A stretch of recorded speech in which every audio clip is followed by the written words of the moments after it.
Good morning, everybody, and Shabbat Shalom to the 12 tribes of Israel scattered abroad and believers in Yeshua Messiah. Welcome to Hidden Manna. I am Pastor Dave Sain, Senior Shepherd at Living Manna Church. Thank you so much for hanging out with me and Brother Max on this beautiful, at least here in New York, this beautiful Shabbat morning. Glad that you're spending your Sabbath with us. I hope that you guys are having a good Sabbath, a restful Sabbath. Hope you slept in a little bit today.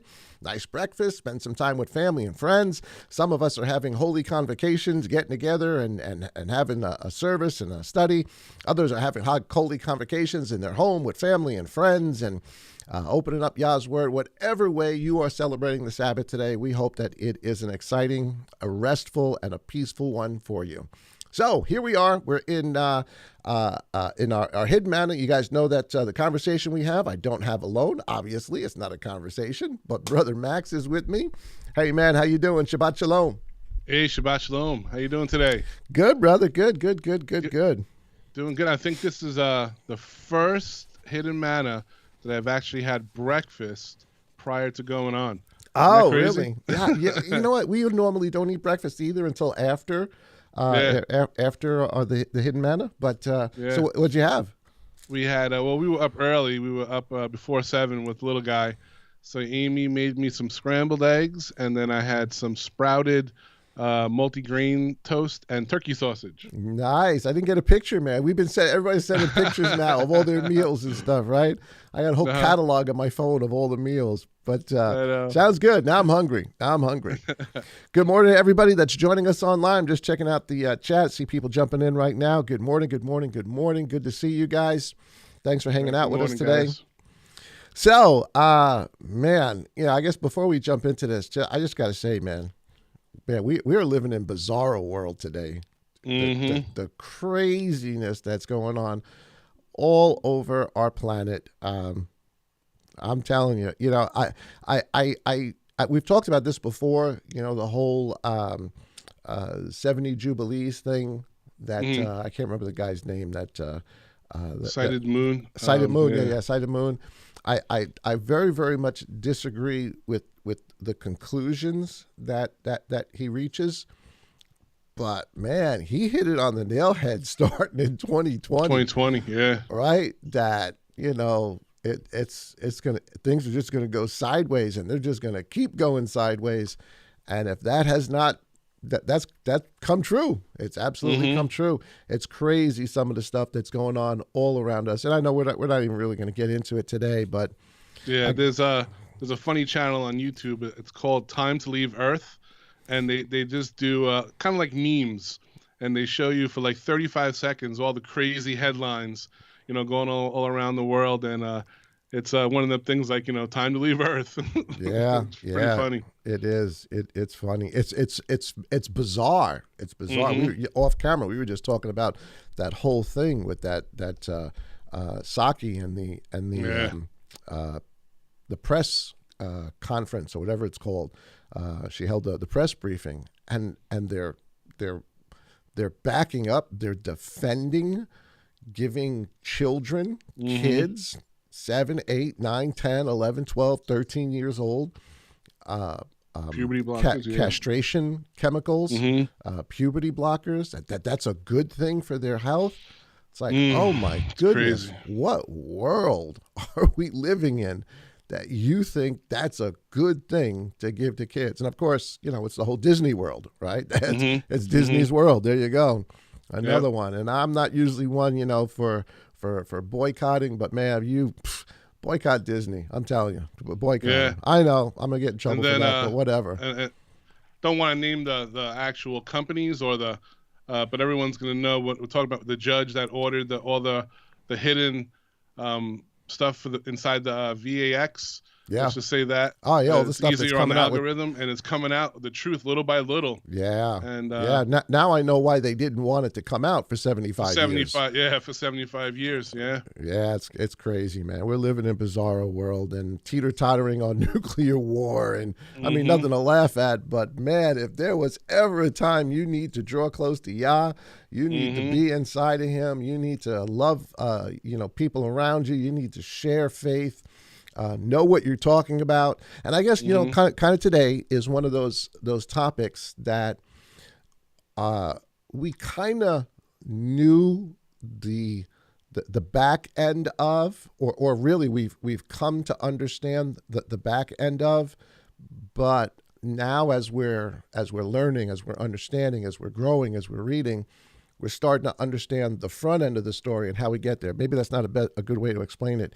You ever have you do a puzzle sometimes, and you sort of know what the puzzle is because you got enough pieces, but you really don't have the whole picture yet as to how you get to that. Well, that's kind of what our conversation is going to be about today, because we're going to talk about the nation of Israel. It's going to be connected to the Passover, because obviously we're in that week of Passover right now. Unleavened bread coming up, which don't forget, guys. It came fast, huh? It came fast. It came really, really fast. This week we're cooking and prepping and cleaning and all the rest of that stuff. And I just got my lamb yesterday. Got my big lamb shank, and we're looking forward to it. But yeah, it came up really, really, really, really quick. But you and I had a conversation, and today's manna kind of spins off of the conversation you and I had. I think was it last week? Yeah, I think it was last week. Just something hit me, and we talked about it that I knew, but I didn't know that. I didn't see that. And so today really is sort of a hidden manna. We're going to share something with you guys that once you see it, you're going to be like, oh my goodness, yes, I get that. I can see. And it all is surrounding Passover. But it goes far, far, far, far beyond Passover. It's about the nation of Israel. Now, I guess maybe as a preface, the way for like the last, oh my goodness, maybe 1,800 years of the last 1,800 years of history, going right up to where we are today. And I guess maybe today, maybe the last 70, 80 years here. So not quite 1,800 years, but roughly.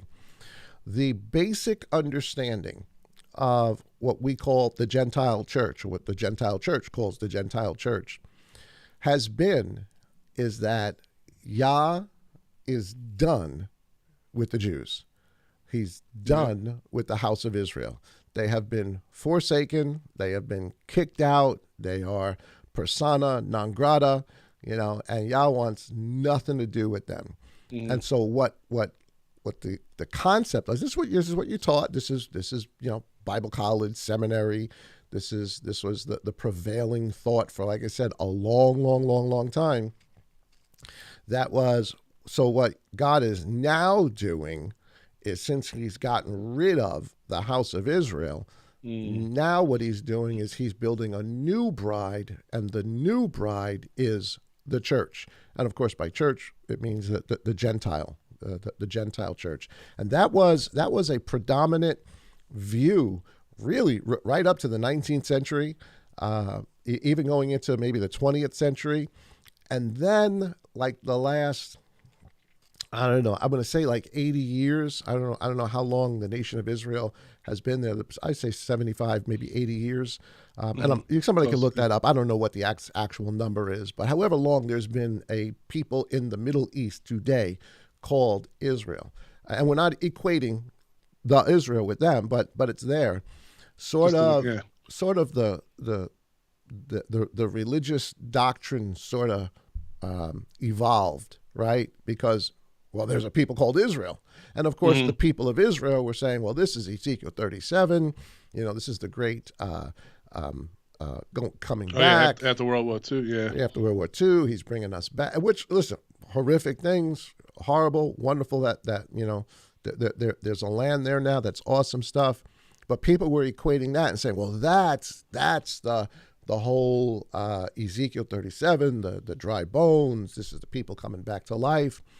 And so now what you kind of get from seminary, Bible college, prophecy teachers is that, well, so what God's doing is he still is predominantly working with the Gentile church. That's his first concern. But there's going to come a day when the church is removed off the face of the planet, again, the whole rapture concept, tribulation, 7 years, 3.5 years, whatever, the different view is, that at that time, once the bride is removed, then Father is going to turn his attention back to the house of Israel. And that's basic kind of, Christian prophecy stuff that, you'll hear in just about every group or some version thereof. Right. And basically saying that Yah has two brides. Well, yeah, that's one real problem, right? That he's got two brides, but it minimizes. It doesn't even minimize. It eliminates the house of Israel, and it connects the New Testament, right? Because you ask any group, any name that believes this, are you in the New Testament? Say, yeah, we are New Testament believers. Now, what we've come to understand as people walking in Yah now, we've come to understand, oh no, wait a minute, he's never stopped with the house of Israel. And we are being, even though it says it right in Romans 11, yeah, right, that the nations are being grafted into the house of Israel. Despite saying that just sort of flew over everybody's head for like 1,800 years. Yeah. Oh no, he doesn't mean that. He means, we're this separate entity, the separate bride, like you said. So we were starting to think, brother, I was, thinking about it, and we've been talking about it now for weeks, how Yeshua coming in from the day that he rides in for what's called the triumphal entry, which, is the Nisan the 10th, right? Couple of days of preparation. Couple of days of preparation before the Passover. And he goes through teaching after teaching after teaching. Listen to all our Wednesday night stuff. You guys will get all this stuff. He goes teaching after teaching after teaching, telling those people that the bad son's going to be removed, that, the wedding feast, he's going to destroy the city, destroy those people. The parable of the fig tree, kill the fig tree, just curse the fig tree, destroy it. Parable of the vineyard, destroy those wicked vine dressers and lease the vineyard to someone else. And what we've realized, and we've been talking about for a while, same vineyard. That's just it. It's the same vineyard, but faithful sons, but the same vineyard. And what we've realized, and what we've been teaching for a while now, is that what Yeshua does is he starts a new house of Israel. And a new, again, that's the same way as saying New Testament. He starts a renewed house of Israel.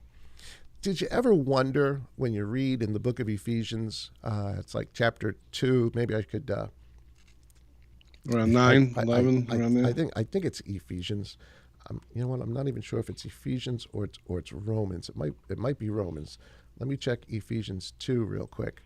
Yeah, Ephesians 2 talks about you were the ones of the uncircumcision, now part of the citizenship of Israel, right? Yeah, there's a particular thing, though, that he says. Yeah, no, it's not Ephesians 2, because Ephesians 2, right, it talks about you once who were far off, been brought near.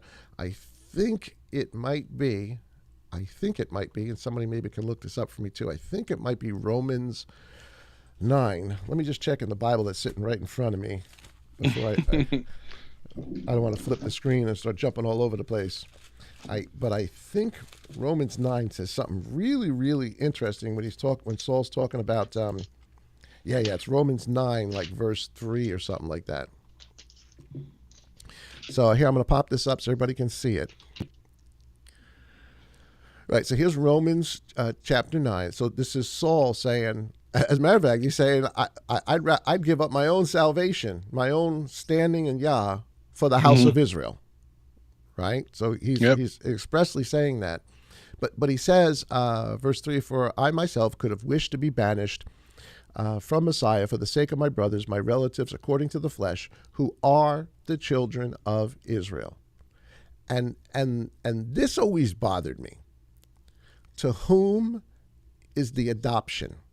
And I guess it depends on what version you mean. To whom belongs the adoption? And then it says, and the glory, and the covenants, and the giving of the Torah, and the worship, and the promises. Now, I get the glory. You know, Yah is the God of Israel. I get the covenants, right? We're talking about Abrahamic covenant, you know, the Davidic covenant. We're talking about the renewed covenant, right? So I get the covenants. Obviously, we get the giving of the Torah. Yah didn't give it to any other group or people. He gave it to the house. And I'm going to say the nation of Israel. It says children, but we're going to use the word nation. I get the worship, right? We're talking the whole temple thing, but it's beyond the temple thing. It's individual responsibility, individual how to love, how to live, et cetera, et cetera, et cetera. And I get the promises, right? The promise is the land. The promise is eternal life. The promise is stars like the heavens. I get all of that. But what is the adoption? Right? Because you read that and you say, wait, to them belongs the adoption. And what does that actually mean, though? What adoption is he referring to? And I realized that this goes all the way back to the story of Moses, all the way back to the story of the first Exodus, right? The first Exodus, chapter, what is it? Exodus 12 or 13, the whole first Passover, right? Tells them all 12, about doing the Passover. Now, if you notice, if you look really, really close and you go through everything in Exodus, from the time that they go down to Egypt as the sojourners with Jacob and all of his sons, they're the tribes of Israel. They're the people of Israel. They're even considered and called the children of Israel. Yeah, and that name sticks with them. 430 years, the time, well, actually it's 400, but it's 430 since the day that the promise was given to Abraham. So, but after Passover, something changes. Now you got the whole 10 plagues, right? You got the flies, all the rest. Karen's going to do a really neat thing with the kids this week, dressing them up as plagues. They're going to get a mask of a frog, lice, and all. Which I think is hilarious. I love that she's doing that. So I saw someone do that during the Passover when you read through the plagues and they had the gnats and the flies that they would throw like candy at the kids. So it was like, just something to get them involved, Mom, I'm lice. I was lice today at church. But once Passover comes, right, that last plague, their status changes. Now, there's still a couple of verses where he'll refer to them as children of Israel until you get to chapter 19 of the book of Exodus. But right out of the gate, as soon as they get out of Egypt, Yah now refers to them as an army, and an army really of a nation. But he refers to them as the army of Yah got out of Egypt. And I think, I guess for a reference for that, it's Exodus 12. Let me pop it up so people can actually see it. This is Exodus 12 and verse 40.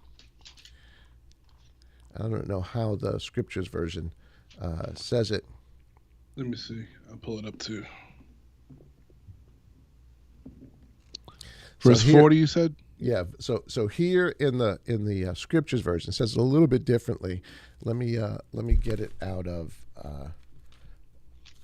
another version too. I'll read the other version that I've got sitting in front of me. But so here's the let me pop this up for people to see.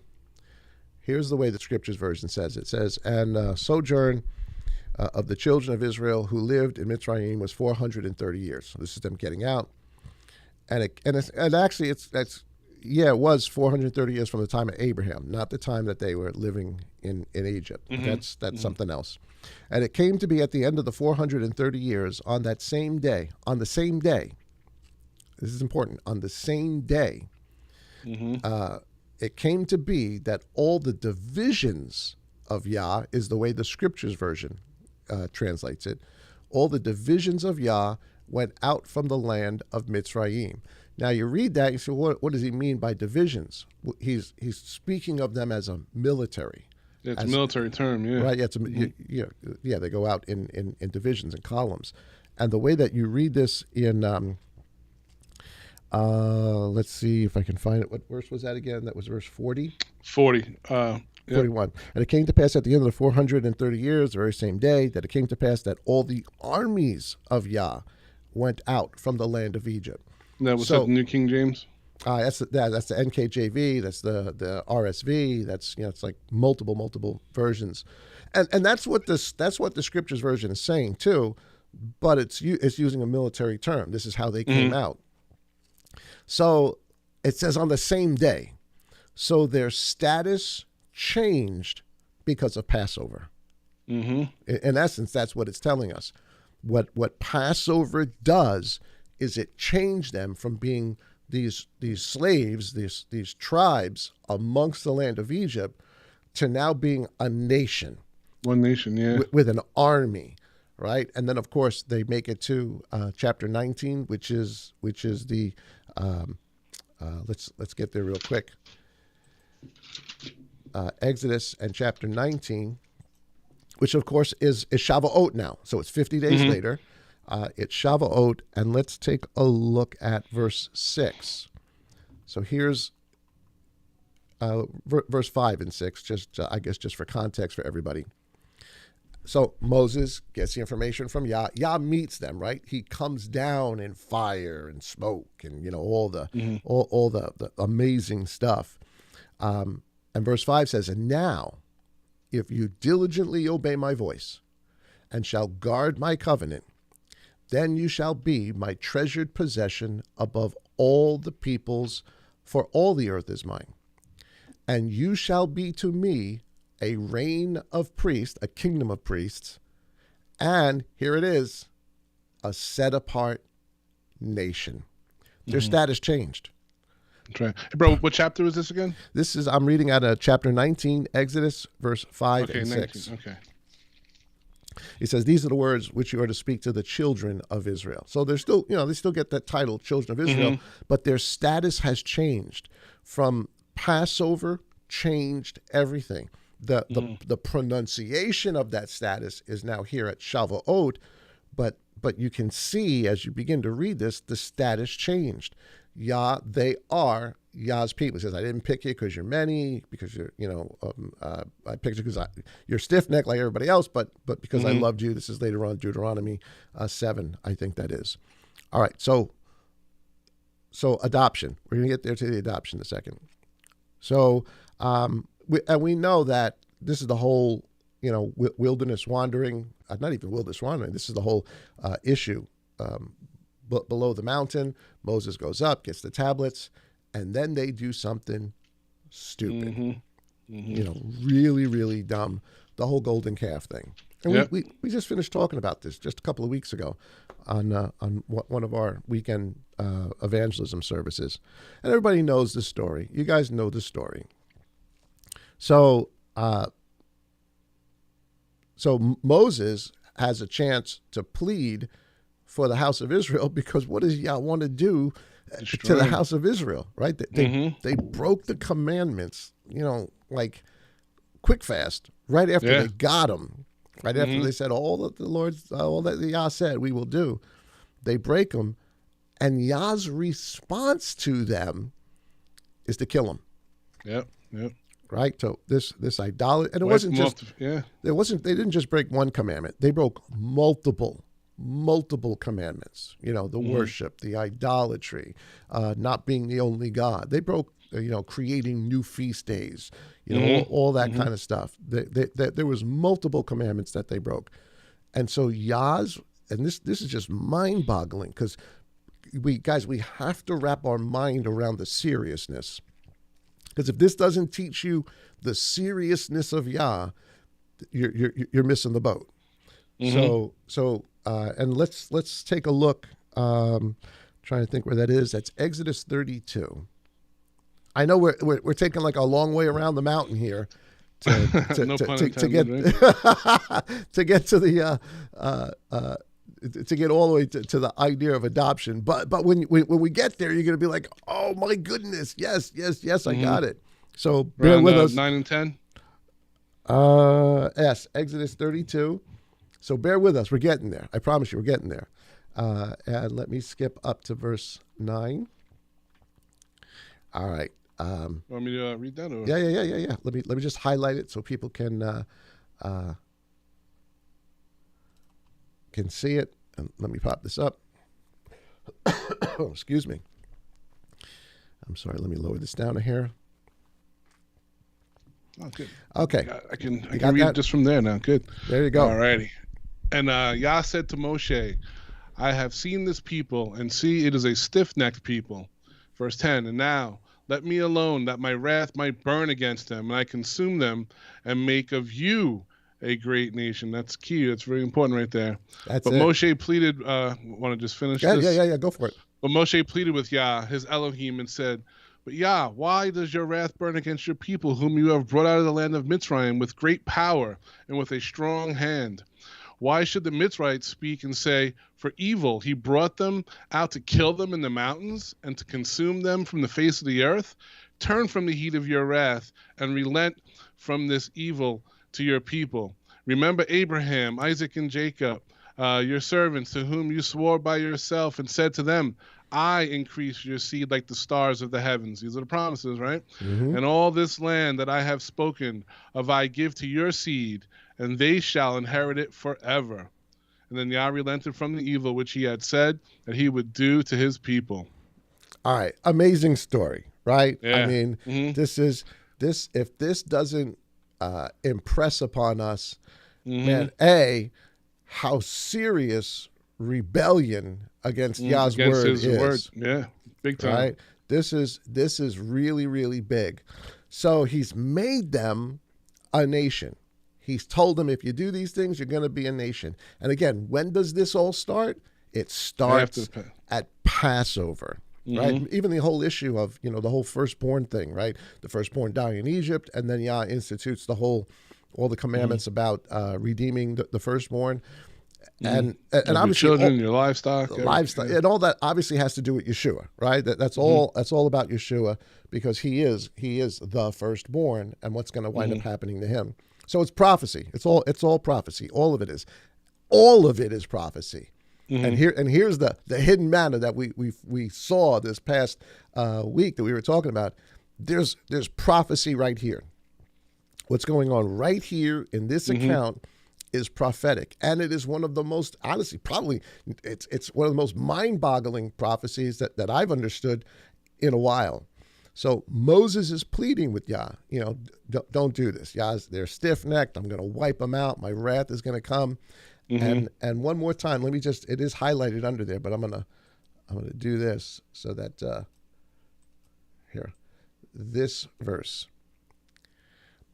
And he tells Moses, now leave me alone. You go. I'm gonna, thunder, lightning, all the rest of that. We're gonna meteorites, the whole thing. Nobody's gonna be left. Everybody's gonna be gone. And he says that my wrath might burn against them, and I consume them. And here it is. And I make of you a great nation.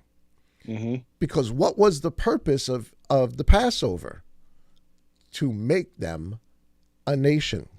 They go down as slaves, they come out as free, an army to be declared a holy nation. If they do these things, to be declared a holy nation. And now here, Yah's saying, I'm going to make the nation out of you. Now, let's troubleshoot this thing, or let's war game this thing for a second. Let's assume. Time to break it down. Yeah, let's break it down. Let's assume for a second that that Yah was like, Moses, stop talking. I'm done. Made up. And actually, does Yah give empty threats? No. Do you really? I mean, because listen, as parents, we've all done it, right? If you don't clean up your room, I'm gonna blah blah blah blah blah blah blah blah. Right? If you don't do this, and then what happens is when you don't do it, right? So what are your kids gonna do after that? You know, they're gonna do that, and then they're gonna do worse than that. We see that in the news every day in our country, huh? All over. Listen, we've all as parents have done it, and we all as children of parents have heard it, you know, a gazillion times. You know, you ask your mom or your dad something, no, but then you wear them down, and then finally they give in. So if you don't stick to your word, then your word is what? It's useless. It's useless. Yeah, worthless. It's worth nothing, right? So what was Yah's word here? I'm going to consume these people. I'm going to burn them up. And I'm going to start over with you, Moses. And even if he did that, and this is the kicker to me, even if he did that, they would, whatever nation, whatever people would have come from Moses, I mean, in your estimation, what do you think they would have been called? Israel. Same thing. Yeah. They would have still been the tribes of Israel. Now, it may have been, that Moses has 12 other kids after that. It may be that, again, we're just spitballing here. We're war gaming this thing. A good analogy is how many times has the Empire State Building taken different ownership, but it's still the Empire State Building, right? They never changed the name. Trump's owned it, all different owners, right? On the new management. Trump owned that? Empire. Yeah, Trump owned the Empire State Building. I didn't know that. Yeah. That's pretty cool. That's a nice little thing to have in your resume. Yeah, I own the Empire State Building. No big deal. So by my estimation, it because Moses is still a child of Jacob. He's still a child of Israel, which would mean all the history and everything that came before would still be applicable to whatever this new people would be.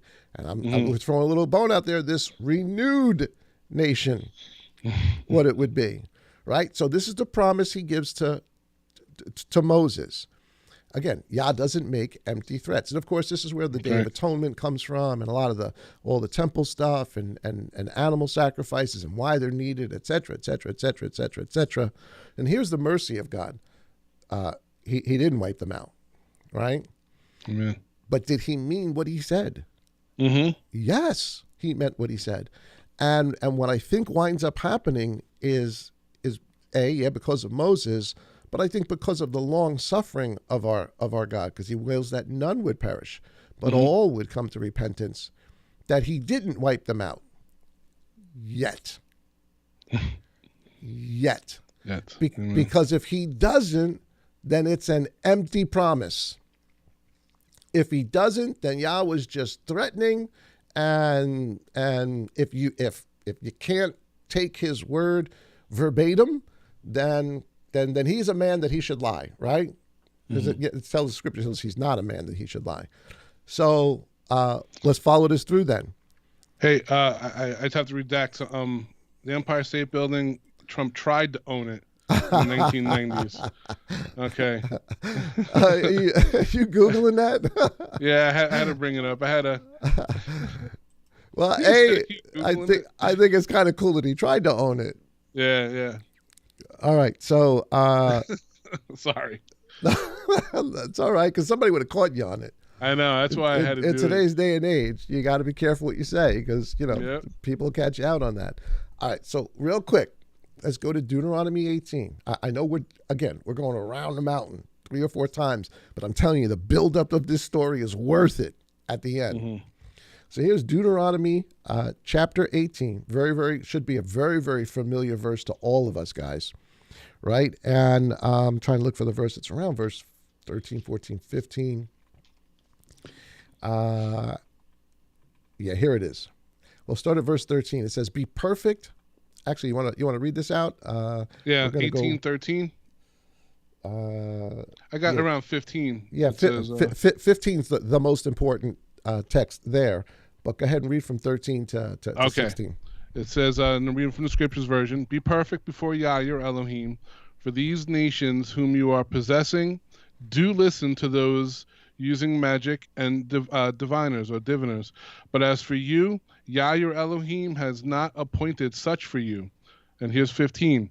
Yah your Elohim shall raise up for you a prophet like me from your midst, from your brothers. Listen to him, according to all you asked of Yah your Elohim in Horeb in the day of the assembly, saying, let me not hear again the voice of Yah my Elohim, nor let me see this great fire any more, lest I die. And Yah said to me, what they have spoken is good. And then 18 says, I shall raise up for you a prophet like you out of the midst of their brothers, and I shall put my words in his mouth, and he shall speak to them all that I command him. And it shall be the man who does not listen to my words, which he speaks in my name, I require it of him. All right. Great, phenomenal verse. I think all of us realize the prophet to come that he's speaking about is in fact Yeshua. But it gets even deeper than that, because what he actually says is, when they saw the fire and the thunder and, the shaking and my thunderous voice, everybody freaked out over that. And they said, Moses, we don't want to hear this anymore. We'd rather you speak to us. So what Yah is saying, is telling them is, okay, it's good. I get it. You didn't want to hear all that. You were afraid of it. So I'm going to give you all that with another prophet. And of course, that other prophet is going to be him coming in flesh. But it's that this prophet is going to be like Moses, giving the word, sharing the Torah, teaching, et cetera, et cetera, et cetera. But it's bigger than that. It's way, way, way, way, way, way bigger than that, because we just finished reading, because of their sin, what did Yah offer to Moses? To make of you a great nation. Why? Because the people are stiff-necked and they rebelled and they would not do, even though I took them out of Egypt, made them a nation, they rebelled, and I'm going to consume them. Smite them, yep. I'm going to smite them in my wrath. So here's the manna, right? Here's the hidden manna. I want you guys to really, really think about this. What Yah told Moses he would do, he did. Except he did it with Yeshua, the prophet like Moses.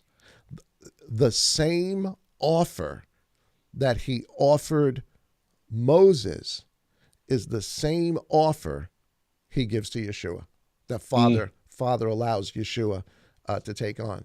Because from Yeshua, we just spent like, months now, or really weeks, I guess, going over parable of the vineyard, parable of the wedding, et cetera, et cetera. It says Matthew 24, destruction of the temple. We just finished going over all of those chapters where Yeshua is telling them what Father said at Mount Sinai is coming. And it's coming to this city, and it's coming to this people. Really, I'm ad-libbing here, but because exactly what you did back then, you're doing now. Yep, Jerusalem, yep. And so, man, it was like, poof, it's like, what's that emoji with the sort of the head the exploding. atomic head? Yeah, the head's exploding.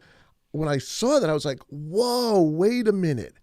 Then it's all when Yeshua says, read Moses, for Moses spoke about me. There it is. And when does Yeshua birth a new nation? Again, now we're getting into Isaiah 66. But when does Yeshua birth a new nation? He births them on Passover. He is the Lamb of God, which now another moment. Which should for us change our entire perspective about Passover. That's right. And I think we see it, the fulfillment too of that prophecy. We see it spoken about on the Mount Transfiguration, when Yeshua brings a couple of disciples, right? And Peter sees Elijah and Moses, And what does the voice from heaven say? Hear him, or Yeah. Shema. It's the same, right, that we just Yeah, read yeah. in Shema Deuteronomy. him. Yeah, hear Shema him. him. Yeah, Yeah. he's letting them know. This is the prophet. Yeah. This right here. This is the Moses, right? This is the prophet. So Messiah comes, riding in on a donkey, fulfilling all sorts of incredible prophecies. We're going to talk a little bit about that maybe tomorrow. Does whole Zechariah stuff, and dies as the Passover. The blood is spilt to do what? To birth a new nation, because he's already told us the kingdom is being taken away from that group of people that were in charge of it and given to a new nation. So what about the adoption again? Here's the adoption part. And again, I never really kind of quite got it, but then all of a sudden it clicked. Well, what is adoption? If you adopt somebody, it means that the people you're adopting aren't actually your children, but you take them in as though they are your children, and you love them the same, right? You love them the same. Maybe even you love them more, because it's one thing, to be given a child. It's another thing to pick a child, right? Yeah, you fall in love with them, yeah. How many times does Yeshua say, you didn't pick me, I picked you, right? You've only come because Father has sent you. Chosen, yeah. So what's the adoption? The adoption is John chapter 1. Let me see if I can go there real quick for people to see this. Sorry, computer. It looks like it's a little slow. There we go. Gospel of John, Yochanan. And I'm sorry, I went too far. Yeah, Gospel of John, chapter 1. And I'm thinking like verse 12 or something like that. Yes, there it is. Let's take a look at this. And really, verse 11, 12, and 13. If you want to read that, bro? Sure. It says, he came to his own, and his own did not receive him. But as many as received him, to them he gave the authority to become children of Elohim, to those believing in his name, who were born not of blood, nor of the desire of flesh, nor of the desire of man, but of Elohim.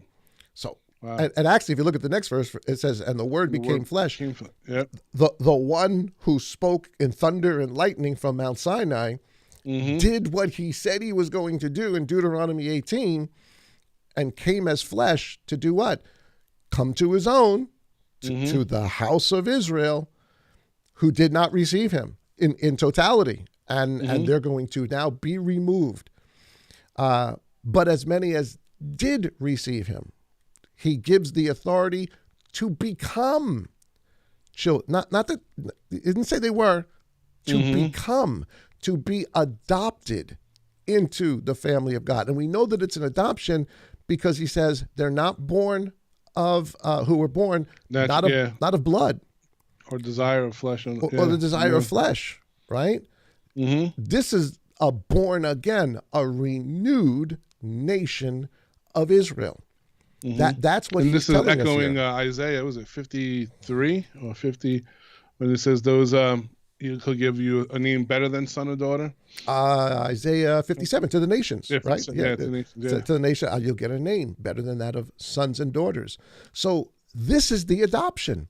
This is connected directly to a Passover, the breaking of a brand new nation, but Exodus, as Yah declares, wrath is coming on this people. He may have spared it for 1,800 years, hoping that all would come to repentance, but they didn't. And so what he said would happen is happening, not with that first Moses, but with another Moses, or one like Moses, that he is going to birth a brand new nation from, consisting of the faithful sons that were actually, part of the original house of Israel, and all of those who would believe afterward. So all of them get adopted. We all get adopted in as children of God. This is the adoption that Saul is talking about in Romans 9. And of course, what nation is this? Just like when he spoke to the first Moses, Mhm. Even if he did that right then and there with that Moses, it still would have been the house of Israel Yep. because they're still the descendants of Jacob. The promise was made to Abraham, to Isaac, and to Jacob. Mhm. So it still would have been the same. It still would have been the same house. So Same house. what is this house that Yeshua is now this new born again house going to be called? It's going to be called the house of Israel. That's right. Except this is the adopted children. This has nothing to do with blood. This has nothing to do with the will of flesh. This is how the message gets out to the nations and brings them in. This is how we are grafted in. And here's the kicker, because if this is true, and this is true, I mean, there's no way around. This is true. This is what the story is actually about. So when you think about what has happened in the religious world for 1,800 years, they wanted nothing to do with the house of Israel, despite the scriptures we read in Romans and Ephesians and so forth and so on. Their concept was God is done. He's wiped them out. He's done. They didn't want nothing to do with it at all. Want nothing to do with it. We are now the bride. Do you know how blasphemous that is? How and we get this all the time. Well, we are New Testament people versus Old Testament people. Let's take a look at Jeremiah real quick. We got this. Again, and that's what I was just going to say too, right? Just like we know that it's still the house of Israel in this scripture, it's still the same law, right? It's not a new law; it's the same law. In Jeremiah 31, we'll do 27. Let's pick it up. Wait, verse 27. Yeah, okay, we can start at verse 27, and there's a couple of verses there to read. Let me pop this up. Go ahead and read this, guys. This is amazing. This is amazing. Somebody wrote, brother Paul, and do the laws in your house change for an adopted child? No, absolutely not. Of course they don't. It's true. Good point. And what's funny is you might extend a little bit more grace at first, right? When we're all coming to know and we're learning, right? We have that we have the Acts 15 starting us off, right? With things that we need to stop automatically, and then we learn. Yeah. So there is that learning process, but you're right. There's no different set of rules in the house. And this makes so much more clear to me now why Yeshua could then tell the Pharisees, the priests, the scribes, the woes, right? All that woe stuff, that upon you, this generation is going to come all the blood. Now he goes all the way back to Abel. Right. So this is big time. This is even further than what we're looking at. Yeah. But he goes all the way back to Abel, all the way up to Zechariah. And what you realize, what he's actually saying is, you are now going to pay the way I wanted them to pay at Mount Sinai had Moses not stepped in. What I said I was going to do, I'm doing. And yet he's given all this time for repentance, all this time to change, and they refuse to. And so now it's happening. And we've totally missed it. We've totally ignored it. We nobody talks about this. We think Jerusalem and the destruction of it's got nothing to do with us. We're New Testament people. Well, here, listen to verse 27 through, I don't even know what verse, a whole bunch of verses. But go ahead. And I'll start at 27. All right. See, the days are coming, declares Yah, that I shall sow the house of Israel and the house of Judah with the seed, that the man and the seed, with the seed of man and the seed of beast. And it shall be that as I have watched over them to pluck up and to break down and to throw down and to destroy and to afflict, so I shall watch over them to build and to plant, declares Yah. I love that, to throw down. So, I mean, just right there, he's telling them, I'm going to scatter you amongst the nations. Yep. That's what's coming. Your seed is going to be the same thing. When it says of man and of beast, it means the nations. It doesn't mean, bestiality and, some craziness like that. But who knows? In today's age, you got to be careful. No, that's not what he's talking about. Go ahead. 28. And it shall be that as I have watched over them to pluck up and to break down and to throw down and destroy. We read that, right? 29. Sorry. In those days they shall no longer say, The fathers ate sour grapes, and the children's teeth are blunted. But each one shall die for his own crookedness. Whoever eats sour grapes, his teeth shall be blunted. And then here is 31. See, the days are coming, declares Yah, when I shall make a renewed covenant with the house, right there, with the house of Israel and with the house of Yehuda. Not like the covenant I made with their fathers in the day when I strengthened their hand to bring them out of the land of Mitzrayim, my covenant which they broke, though I was a husband to them, declares Yah. All right, let's stop right there for a second. So the covenant he's talking about is the covenant starting at Passover that makes them a nation. Right? He's saying this is something else. I just had to put that out there. Go ahead, brother. Go. Okay. For this is the covenant I shall make with the house of Israel after those days, declares Yah. I shall put my Torah in their inward parts and write it on their hearts. And I shall be their Elohim, and they shall be my people. No longer shall they teach one of his neighbors and each one to his brother, saying, Know Yah, for they shall all know me, from the least of them to the greatest of them, declares Yah. For I shall forgive their crookedness and remember their sin no more. All right, so important point. I know all you guys know this out there. He's telling us that same instruction is now supposed to be in the heart. Guys, this is the new covenant. And I know we say this all the time. The new covenant is made with the house of Israel and the house of Judah. That's what it just said, right? So whenever you hear, I'm part of the new covenant is with the house of Israel and the house of Judah. Go ahead, brother. What's the next verse? Verse 35? Let me scroll up a bit. 35. Thus says, wait till you stop moving it there. Thus says Yah, who gives the sun for light by day and the laws of the moon and the stars for a light by night, who stirs up the sea and its waves roar. Yah of hosts is his name. And if these laws vanish from before me, declares Yah, then the seed of Israel shall also cease from being a nation before me forever. Wait a minute. Right there. Wait a minute. Wait a minute. What did he just say? What is the reason for the new covenant? The renewed covenant? That's right. To make sure that the promise that Moses said, why can you do this? Egypt's going to think you took these people out, just to destroy them. Remember what you said to Abraham, Isaac, and Jacob. He's saying here, okay, how am I going to do that? And still do what I said I was going to do? Destroy this people? And yet always have a house of Israel, so long as there's a sun, moon, and stars. There was supposed to be a people called the renewed New Testament, New Covenant house of Israel. Go ahead and read on just a little bit.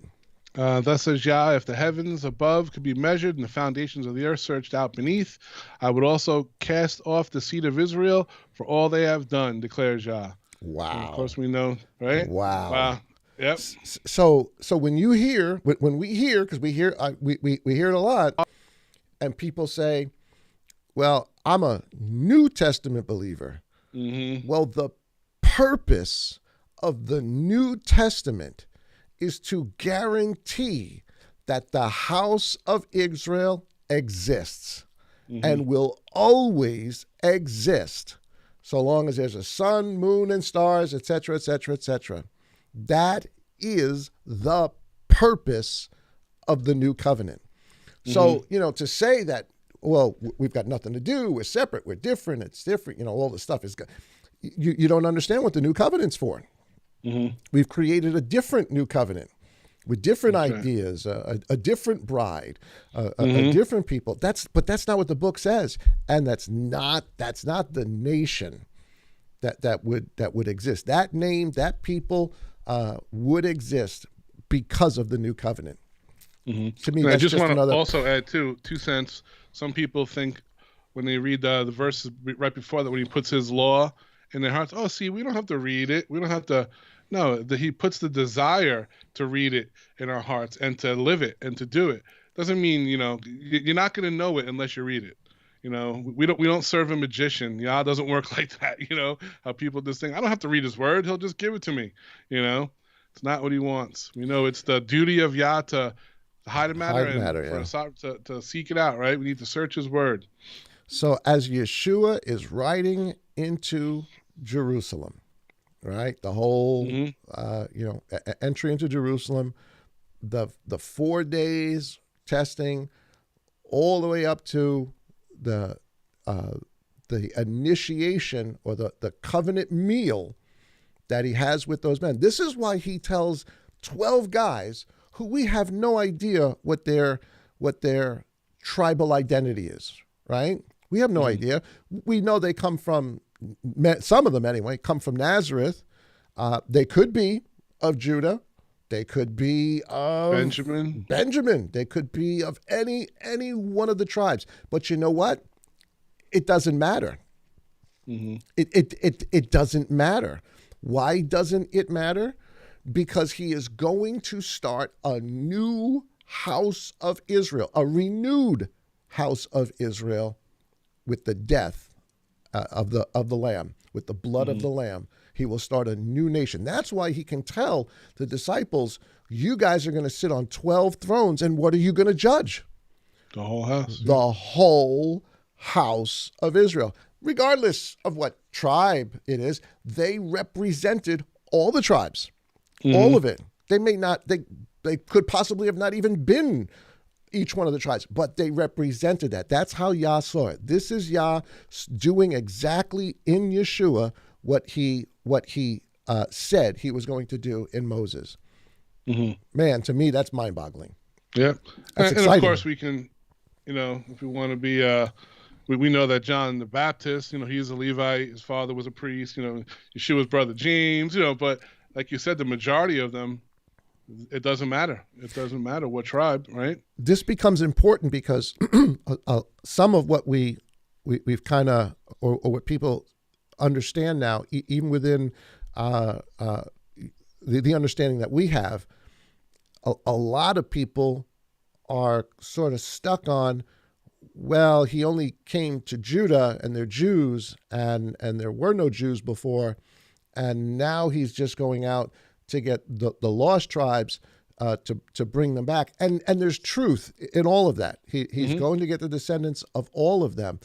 But the point we're missing is it doesn't matter who these people were in Judah. He tells us, I came but for the lost sheep of the house of Israel. He considered them all the people of the house of Israel. And even them, they'll have to be regrafted in. Yeah, and those right of the physical lineage of the house of Israel can be grafted back in. They can be adopted back into Messiah's renewed house of Israel, built on Passover, the blood of the Lamb, given the gifts on Shavuot, following the same patterns, the same holidays, the same law, all of that remains the same. But then they are a renewed people who have a desire within them, within their heart, to want to do what the first group failed to do and brought wrath down upon themselves. So when you hear like end time stuff and people saying, well, God's dealing with the nations right now, and then when he's done, then his wrath is going to turn over to the house of Israel. He's going to judge them in quote unquote tribulation. You've missed everything. He already judged them. Yep. He already did it. So when Messiah comes, he's not coming to judge the house of Israel, bring wrath on the house of Israel. He's coming to collect his bride. Wrath has already been poured out, and the adoption, the spirit of adoption, has now been building up the house of Israel, made up of peoples from all over the place, starting with 12 who were natural born, but were taken in as orphans. Yeshua says, "I'm not going to leave you as orphans. I'm going to send another one to you." Yep, a helper. Yeah. So anyway, that's hence Passover for the nations. Hence Passover for the nations. There you go. Hence Passover for the nations. So hopefully you guys enjoyed that. Man, when we first talked about this last week, I was just blown away because you know a part of it, but I didn't put all of this stuff together. And then when you see it, you're like, oh my goodness, you can't fake that story, bro. Nope. You can't fake that story. Amen. Good word. Good conversation, buddy. Good. Thank you, bro. Yeah, that's exciting. That is absolutely exciting. All right, man, what you got? Nothing big. Just again, I love it when we keep each other in prayer, especially now, like you said. You put on the TV, which I don't recommend anyone does on the Sabbath, man. But just pray for one another. Enjoy the day. This is the day that Yah has made for us. Yeah. And so rejoice. Relax, chill, and rejoice. Amen to that, brother. Man, I love you. Enjoy. Love you too, man. Enjoy your Sabbath day. And good seeing. I like your the color of your. Was that last year's Passover? Oh yeah, this is the. We didn't do another one for this year, but we'll we got Tabernacles coming up. We could do we don't even want to do too many T-shirts. Put a piece of duct tape over the one. And put the two. That's it. Yeah. Just put a little piece of duct tape there. That'll work. I love you, man. Shabbat shalom, everybody. Shabbat shalom to you and your family. Thanks. Okay, guys. Well, I hope you guys enjoyed that conversation. We enjoyed having it. It's some really, really exciting stuff. To me, it's exciting stuff. It's just y'all opening up your eyes and understanding more and more and more and more. You start with a little talent and then you get it bigger and bigger and bigger and bigger and bigger. That's the way it's supposed to go. So anyway, this is certainly preparation week is coming up. We're preparing for the Passover. It's going to come really, really quick. We're looking forward to that for everybody that's going to be part of that. We look forward to having a meal with you guys. We're going to have a good fun time and celebrate the renewed House of Israel. Guys, have a great day today. Enjoy your Holy Convocation wherever you are, however you're doing it. And join us tomorrow morning for our evangelism message at 10:45. If you're not subscribed, be sure to do that. Subscribe and hit that button. Let us know that you are watching. Give us a thumbs up if you can. Send it out to somebody. Send us a comment. We'll do our best to get back to you. Guys, have a wonderful, wonderful day. And as always, Shabbat Shalom.